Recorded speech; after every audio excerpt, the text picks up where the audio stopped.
NARP, come watch, it's time, set the clock.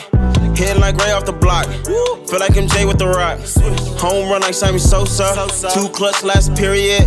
Get ready, set, go. This a NARP experience. It's a NARP experience. This a NARP experience. This a NARP experience. This a NARP experience. He's almost a quarter of the way there. Welcome back to the NARP experiment.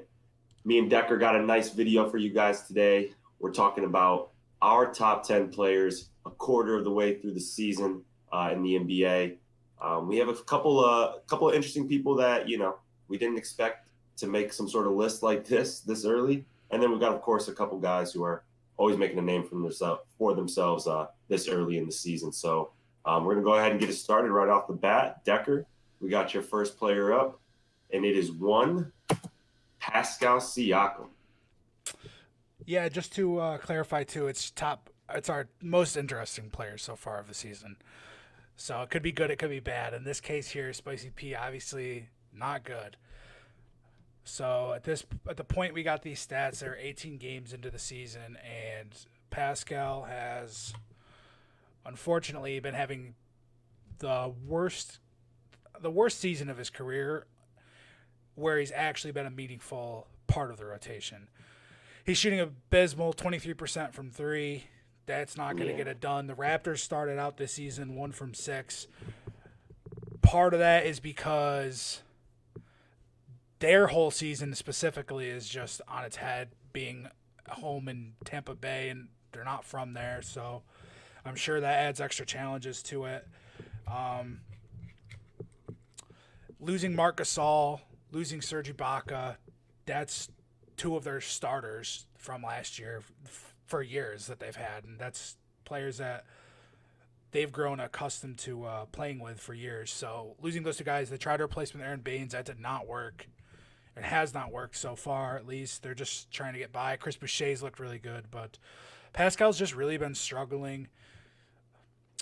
He can't really score, and Kyle Lowry's getting older. It looks like he needs to be the number 1 there, and it just doesn't seem like he can do it. And they're playing better now. They're 9-12. They were, like I said, they started 1-6. So that's how Toronto is. They're going to scrap a season out. But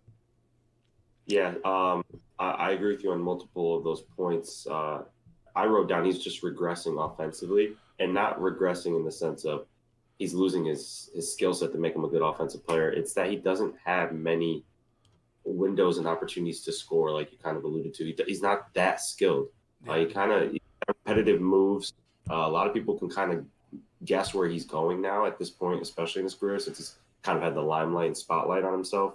And then also, his abysmal, horrible, disgusting, whatever you want to call it, 23% ain't going to cut it from your best player from the 3-point line. So, he's definitely needs to find a way to turn it around. I mean, he's still got tons of time, so we'll see how it goes. Yeah, I'm not too worried about them in the long run. They could be a fringe playoff team. They're not a contender though at this point. The Raptors are probably gonna have to either make a move for a big player in free agency or hit the rebuild up pretty soon here. So we'll see what they do. Yep. All right. Yep, keep it moving. Who we got number 2? We got your guy, Nikola Jokic. Give it to me. I mean, come on. If you watch basketball, you know that this man's doing right. That's the second best center in basketball. He's basically flirting with a triple-double in every game. I mean, the man is just going off. He's probably my MVP as of right now. Denver needs to play a little bit of better basketball.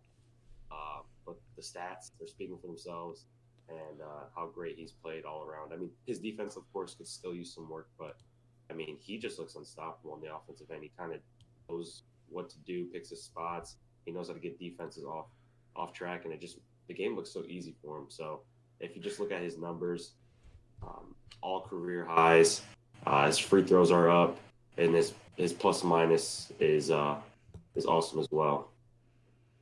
Don't forget to touch on top 5 in steals. I don't know if he still is, but 1.8 steals a game for a big, especially one who can't move his feet like that. That's incredible. He's just got such good hands that the more he plays in the NBA, the more acclimated he's getting to the way the game's played, and his offense has just been. I mean, he's gotten better each year, but his defensive jump from the last couple of years to now is just as impressive as his offensive jump, if you ask me. And that's not just the stats either. Like he's a solid defender down low. His IQ honestly just makes him serviceable at any point on the court. Obviously, you're not going to go stick him out there on defenders on the wing, but this year he is absolutely torching it. MVP candidate for sure. In my opinion, he's number 2 in MVP voting, and it's almost a 1A, 1B thing with me and him and someone else, but absolutely killing it this year. And hopefully Denver can find another piece. I don't know who it is, just to help them defensively. Or maybe they make a big splash and get rid of MPJ, but if they can get a little bit better defensively, I'll trust them more in the playoffs. And then that would honestly put them in the conversation with the LAs, with the Milwaukees. Right. Yeah. But yeah, as far as he goes, he's been playing out of his mind. So on to the next one. We've got your second player up. It is one Joel Embiid. Talk to me about it. That's my MVP right there of the season so far. Embiid is having a career year. It finally looks like he's in shape. He's having a career high in plus minus 8.9, which I don't love the stat, but it works here, so we'll use it. He's shooting the free throws at a high clip, so he's attacking the rim, the highest of his career, at 11.2 attempts per game, and he's hitting them at 84%. He's averaging a double-double. He's averaging 3 assists. He's averaging over a steal per game, which is also the highest in his career. And he's passing the eye test on offense. If you watch the Sixers this year, they're undefeated when they have their starting 5. They're 12-0. They've been hit with COVID a little bit this year. And they definitely had missed a few of their rotation players, but they're still finding ways to hold on. Yeah, they're 16-7. Embiid's shooting 55% from the field too. That is career high by far.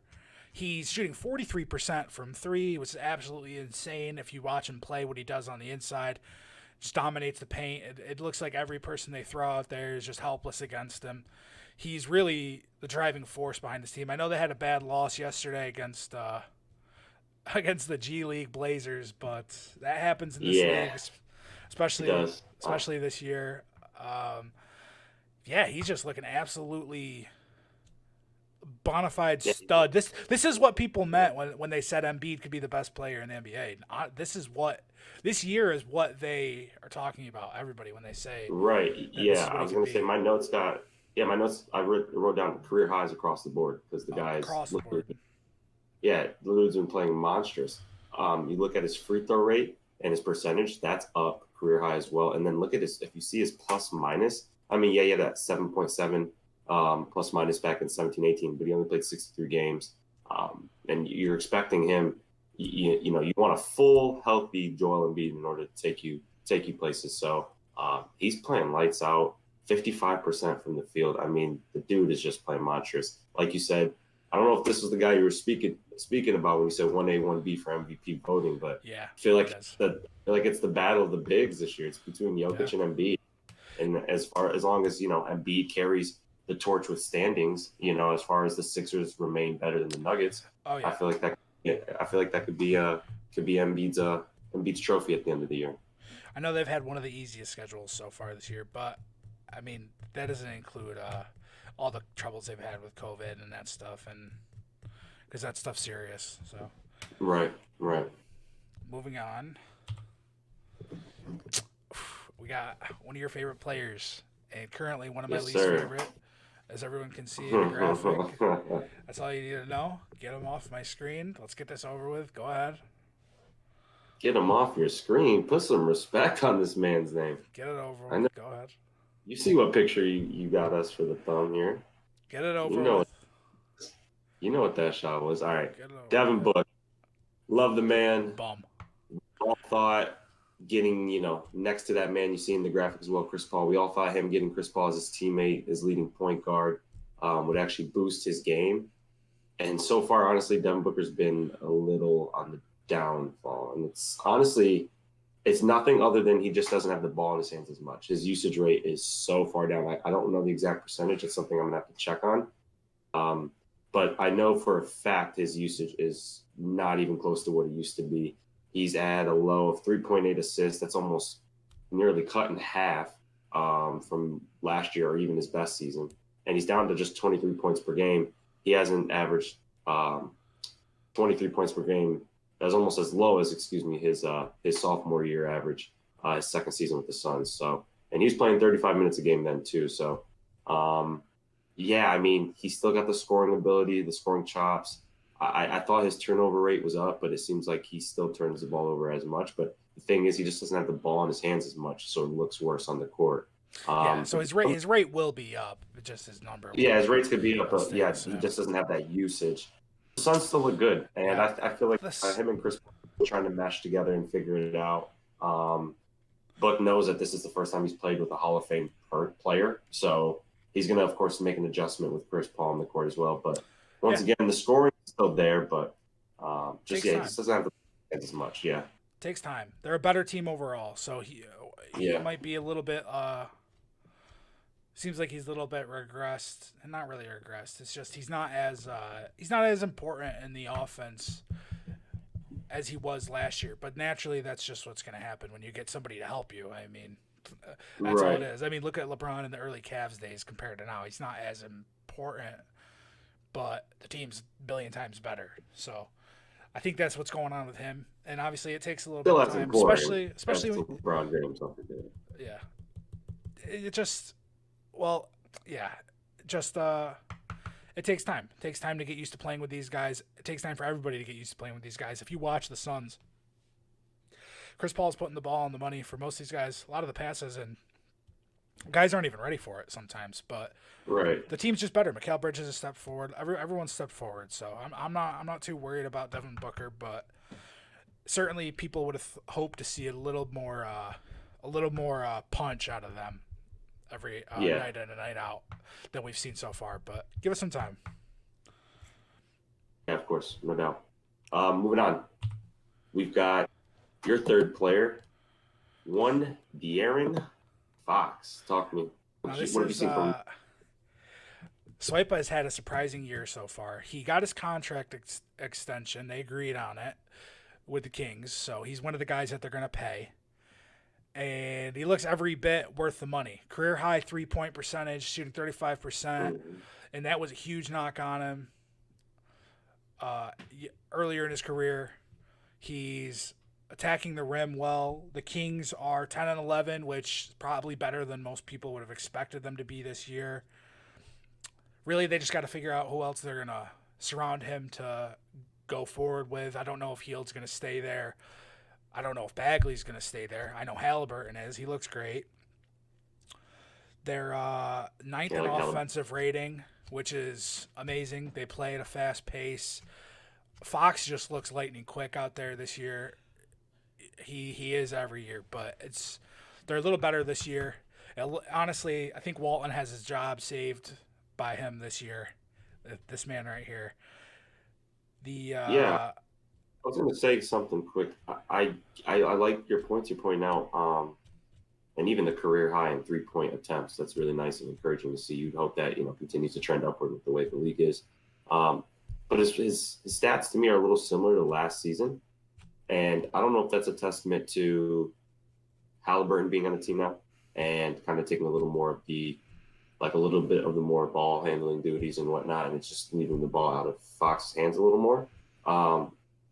But yeah, you're right. You got paid, and I was actually expecting somewhat of a little more of a breakup, but this isn't bad. I'm not saying he's falling off. He's never gonna be a complete stat patter type of player. He's a point guard and he plays fast. He's almost like Russ, if you take away the rebounding and he doesn't have quite the amount of assists, but they play a very similar fashion. What's really helped them too is Harrison Barnes is playing way better this year. Hield's playing pretty good. Bagley and healthy. Really well. He started off the year horrible, but he's playing a little better lately. He's been Halliburton is catching crucial up for this them, month. and then they have Rashawn Holmes, who looks good. They're 10-11. I mean, they're nothing to. It's not like we're talking about a contender here, but They're a scrappy team. people would have Like, pegged they're them. 500. People would have probably pegged them to be a 7-14 team or something like that at this point. Right, at this point. So right, 10-11 isn't bad. Twice as many losses than wins. They're one thing to be afraid of is they have the worst defensive rating in the league right now. So I don't know if there's anything they can really do to fix that. I look around the roster, I don't see anybody I'm afraid of defensively.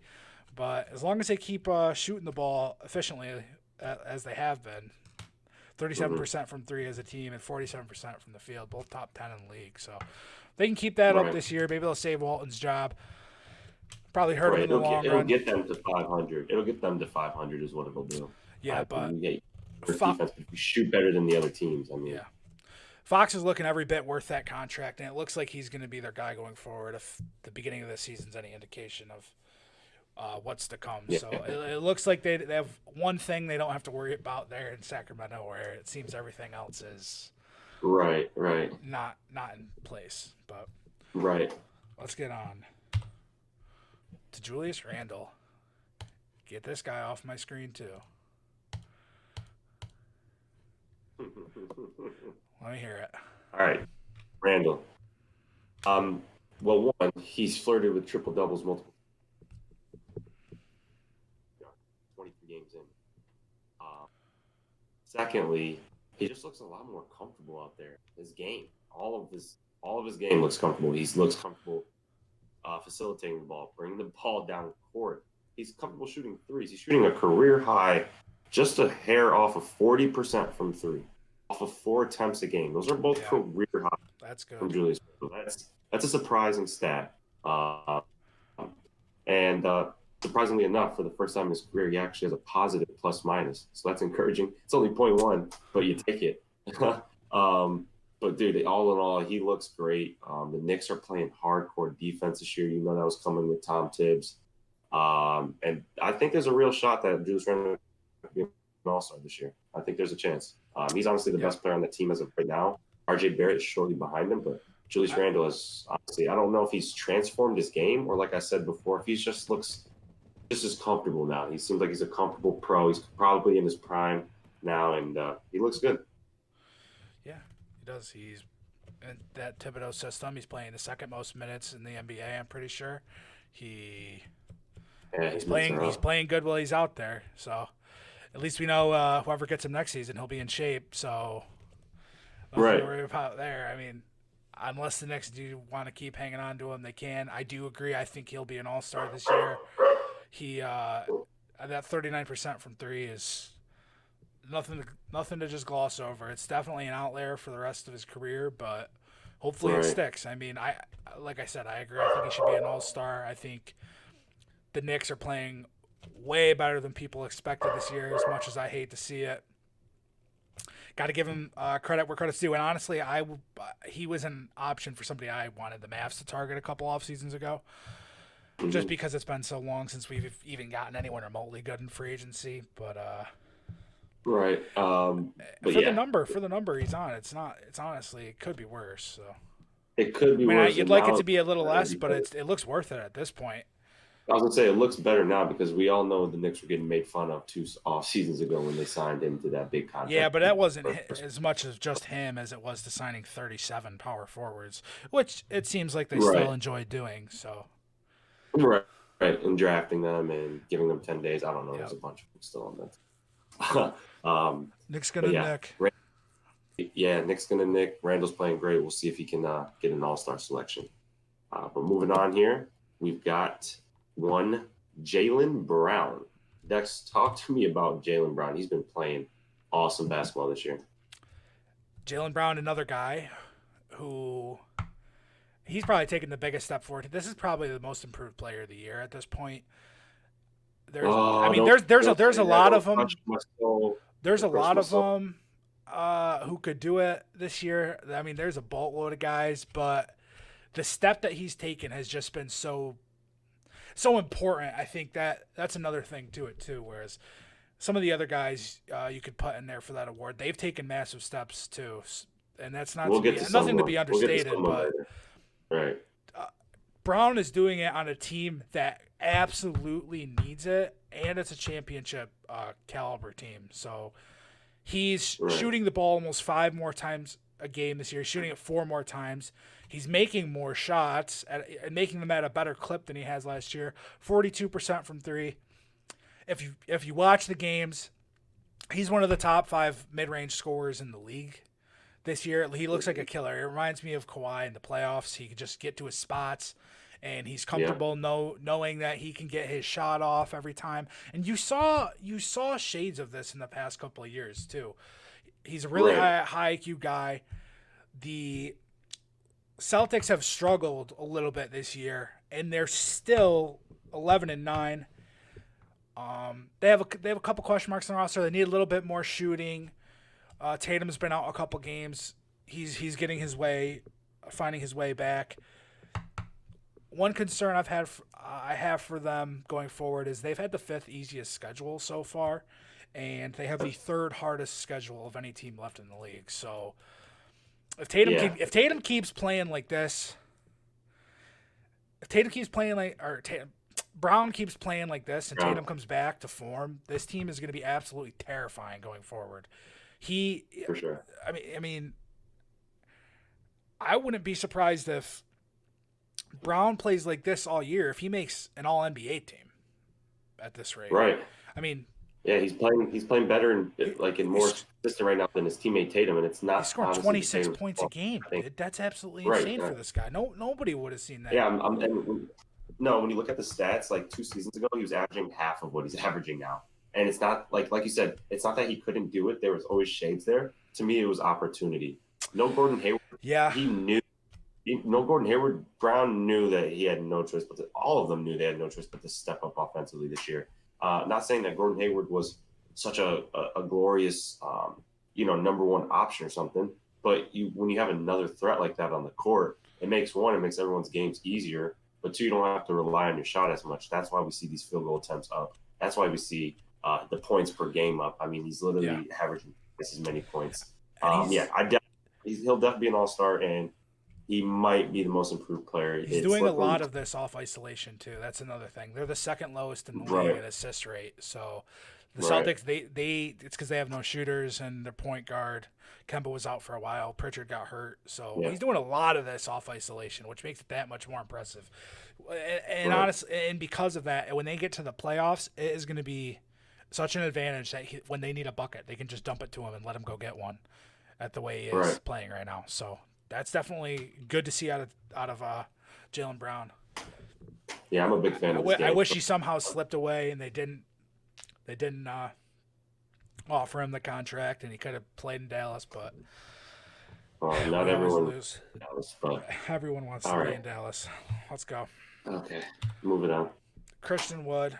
I know this hurts. Give it to me. Well, that's an all-star right there, huh? What do you think? That's an all-star. That's definitely an all-star. I think he could squeak in. The Detroit Pistons have an all-star on their team, too. We might get to that man later on. But, Christian Wood playing like a stud this year. Basically proving to teams why he deserved to be on a roster. I wouldn't say his entire career, but he definitely earned his contract, and he's living up to it right now. Talking 22 points, 10 boards, almost a block and a half.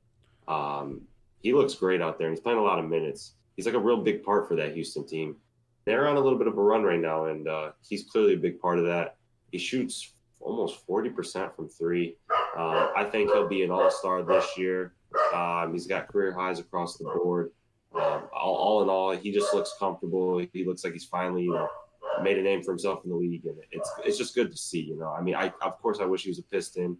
Things don't always go, as you want them to. And, players, if they bet on themselves, he bet on himself and he got the contract he wanted. Detroit didn't offer him as much as Houston did. So he's playing lights out basketball. I think he'll be an all-star this year. And it's crazy that he's going to be doing that.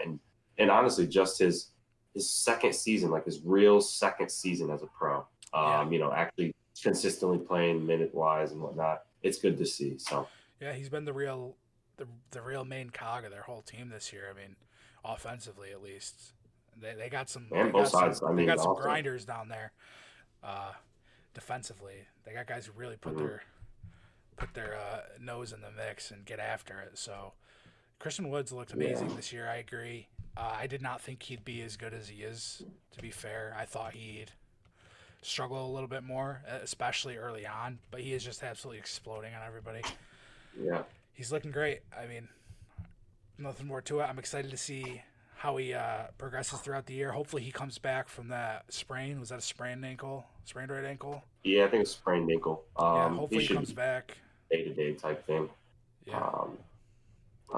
But he should be good. Yeah, I'm rooting for the guy. And that Houston team, they seem like a little bit revitalized since, finally getting rid of Harden. And they kind of just seem like they're playing with a chip on their shoulder. And he's clearly part of that. And he is their piece going forward that they will keep as one of the big guys. Like, I can see Oladipo getting flipped, and I don't think Depot would re-sign anyway, so I think they should. Eric Gordon might be there just because he's forced through this contract, but he's looked great too.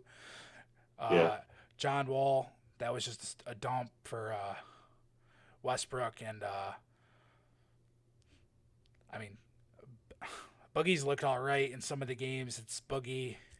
We just got to get a little more consistency out of him in Houston, but going forward, he's their guy. He's going to be their guy. Yeah. He might not be the main guy the whole time, but at least for now, that's what it's looking like. So, props to him. I'm happy for him. He's killing it. Yeah. And he's just proving people wrong. He's been doing his whole life. So. Yeah, his whole career he's been doing that. All right, on to your last guy. We've got Mr. Kyrie Irving. Talk to me, Dex. How's Kyrie been in Brooklyn this year? We had the whole debacle early on with him leaving and not coming back, and his sister's birthday party and all that stuff. So the Nets traded for James Harden, assumedly because of the issues that happened there with that. And now they're stuck with, unfortunately, 3 of the top 10, 2 of the top 5 ISO players of all time. And Kyrie Irving, before he came back, we were all saying, the Nets got to trade Kyrie. What are they going to do with Kyrie? You need more defense, which I still do agree with. If they need to ship one of them, it's going to be Kyrie. But he has been playing absolutely amazing basketball since he's came back. Yeah. He's been playing insane. Offensively, he's just unstoppable. He's shooting 55% from the field, 50% from 3. Nobody can guard that, man. His free throw percentage is so good. Earlier tonight in the broadcast, he missed a free throw, and they were shocked. It's his 4th miss of the year. Man, I can't say enough about that Nets offense. No, it's not. I mean, he's averaging. I believe he's averaging a career high this year, dude. He's averaging 28 points. Yeah, that's wild. It's just early, there's so much offense on that team. It's insane. It's ridiculous. It's so ridiculous. The last 5 games, they have 125 offensive rating. That is absolutely insane. And Kyrie is the third option on this team. He's averaging 28 points a game on 20 attempts, and he's shooting it amazingly. It's insane. I didn't expect this out of Kyrie. If they had this the whole year and that stuff never happened, they might not have even. I mean, with the Dinwiddie getting hurt, they needed a little more help, but they might not even had to go get Harden. If they knew that this is how Kyrie was going to play the whole year, and I know I get going and getting them, and they're going all in this year, and if they play like this, I don't know who the hell is going to stop them, but Kyrie is absolutely playing out of his mind this year. He's playing so well that we made videos of teams that could potentially buy low on him for like 3 firsts. No way, not anymore. He's playing way too damn good. Too good, dude. Way too good. And listen, like he's playing all pro. Like the Nets might have 3 players in the 2 all NBA teams. Top 2, NBA team number 1 and NBA team 2. Yeah, but they might have 3 in the top 2 of those teams. Oh, you're putting them out there Well, think about it. You got. No, they're not going to miss it, but none of them are going to miss it. But you could have. I could see a situation where the second team is Kyrie, Harden, and KD, because I would probably pin the first team as Luka and Steph, or maybe Damon, Steph.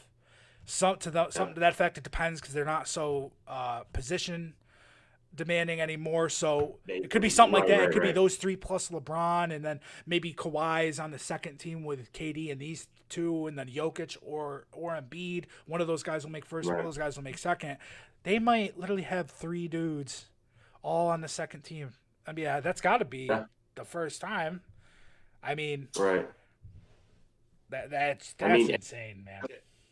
No, it is. And when I look at Kyrie, though, like, he's shooting 45% from three, dude. That's also nutty, too. If he wasn't on the Nets and he was doing this on another team, he's people are talking about him like MVP, I feel like. Right. His numbers are absolutely He would have that, especially if the team that he's playing for would be doing well. Oh, my gosh. So, 100%. Yeah, it lights out basketball. It's fun to see all three of these guys play together. They all just look so comfortable. Like, they're just legit having fun. Like, they're on an Olympic team or something. Like, they're just outside playing with their boys type deal. It just looks so easy for them. It really is. It's a league about talent. It's a league about offense, and that's what they got, and that's what Kyrie is, especially at this point. So,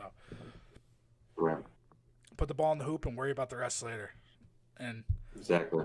If that leads to 125 offensive rating, I think you keep doing it. Yep. I mean, I don't know. It'd be awfully hard for me to trade Kyrie for defense. Watching him go out there and give you 28 a night on 55% shooting. I know there's only one basketball, but three studs. Like, are you going to be able to put out three stud defenders? Probably not. So someone's on a mismatch, and Kyrie has found himself with a lot of guys on lonely islands. So let's get to it. The last one. I want you to take it. You can do the honors.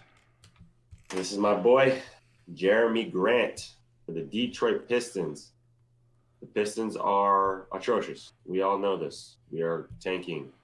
Not really. We don't say those words. Hardest schedule in the league so far, and easiest remaining. So there's a chance we make a little win run, some games and ruin the tank. But if you do ruin the tank, it's going to be because of this guy right here. So. I mean, this guy's been playing crazy. We'll just look at the stats. I mean, his plus minus is even, and the Pistons are the worst team in the league. That's ridiculous. And that's insane. with the Pistons having all the starting issues you guys have had this year. You have a rotating door in the rotation, and they still got a never plus missed. Minus. No, he's never missed a game, I don't think. And when he's on the court, they're typically playing great basketball. He does it on both ends. I mean, 1 steal, 1.2 blocks. But look at the points. 23.7 points per game. That is basically double of what he averaged last year with Denver, and 10 more than what he averaged with his last season in OKC. The dude is playing lights out basketball. He accepted this deal from Detroit because he said, I can show more, improve more offensively. I need to go to a team that'll give me a shot. And so far, he's proven us all wrong because nobody pegged him to be getting a 3-year, $60 million deal and thinking he's be coming out here averaging damn near 25 worth it. It'd be worth it. When have we ever seen a role player do this? He was literally a role player. Everyone pretty much assumed he was a role player, and that's what he was. But now what is he? He's a star. He's a star. He's a stud. He's a stud, and he's worth the $20 million.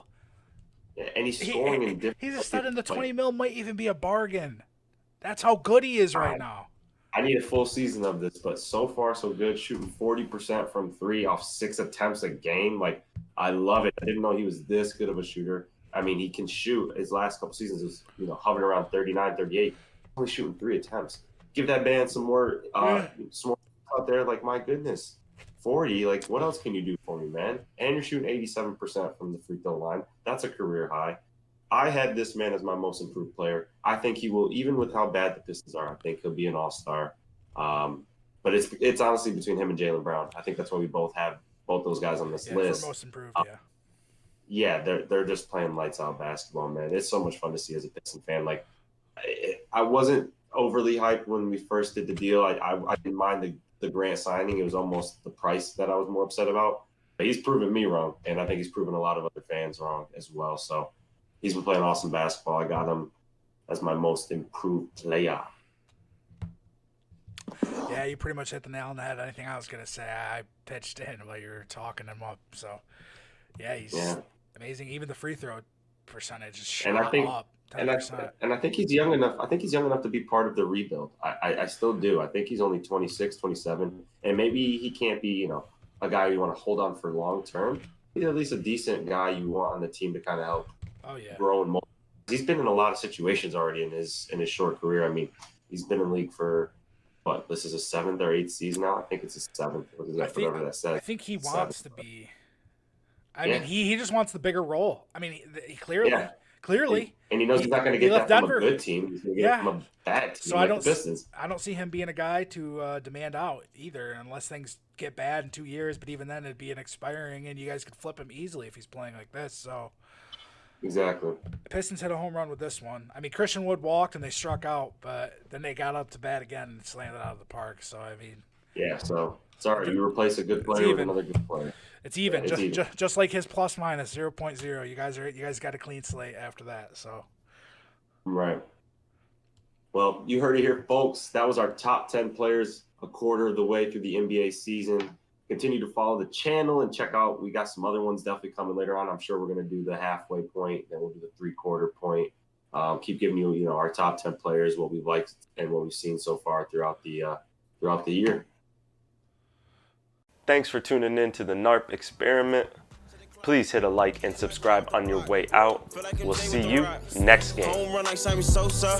2 clutch last period. Get ready, set, go. This a NARP experience. It's a NARP experience. Said this a NARP experience. Said this a NARP experience. This a NARP experience.